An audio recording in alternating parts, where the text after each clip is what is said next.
I was one of those kids you see walking around zoos or amusement parks wearing a leash.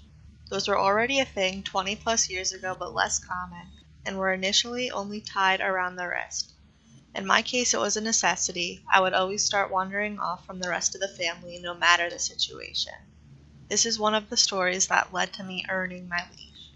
It happened when I was about 6 years old, and I went to the zoo with my mom and sisters. Before every family outing, my mom made sure to give me the talk about not walking off again or face the consequences. My mom was a strict parent that made good on her promises. She had to be, being a single mother of 3. I didn't try to disobey her, per se, but I often just didn't pay attention to the world and people around me. No different this day. I behaved and followed the group for a while, but then a butterfly garden caught my attention and off I was. When I finally realized I separated myself from my mom and sisters again, I panicked and started walking around the zoo looking for them, being afraid for my mom's reaction more than anything else. After a while, I somehow got it in my head that I could just walk out, find our car, and wait there. My family would eventually find me. So I did. I got lost within a couple of minutes, walking around a strange neighborhood looking for either our car or the way back to the zoo. Nothing looked familiar. I started crying. My mom was going to be so mad. Then this man came up to me, just normal looking, about 40 years old, asking me if I'm lost. I explained that I lost my family when we were visiting the zoo and I'm looking for the way back. I couldn't believe my luck when the man told me he had just come from the zoo and saw a family there standing near the entrance who were waiting for a little girl with blonde hair and a baseball cap. But it was still a few blocks away, so we proposed I walk with him to his car and we could drive the rest of the way back. Just the mention of his car made me hesitant. I told him I wasn't allowed to get in a car with strangers. He then said something like that I looked smart enough to know if I could trust someone. Don't remember the exact words, but something like it.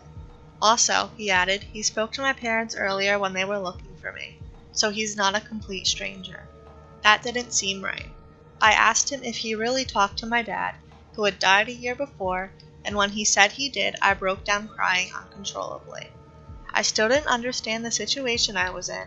I was just really confused about everything and scared of how angry my mom was going to be after all of this. Finally, my crying caught the attention of the security guard of a parking building we were standing next to, asking if there was something he could help with. The guy stepped aside with the security guard and started explaining the situation, but made it vaguely sound like he was my father and we were looking for his wife. The security guard seemed to believe him, pointing us in the right direction towards the zoo. The man thanks the security guard and proceeds to take my hand to walk away. The security guard takes a last look at me and asks me, in a comforting, friendly, adult-to-child kind of way, why I'm still crying.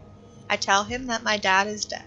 He looks really confused for a few seconds, then asks if this man is not my dad. I tell him again, no, my dad died.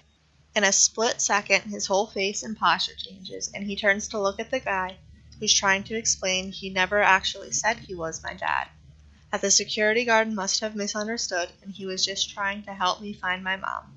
The security guard said he appreciated the man's help, but he would take me off his hands now, and the guy immediately took off. I don't think there was much else the security guard could have done.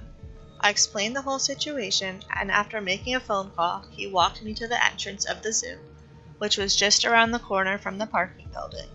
From there, we were brought to the security's office, where my mom and sisters were already waiting. I feel extremely lucky for the security guard being at the right place at the right time that day, and very grateful for the extra seconds of time he took that could have made all the difference.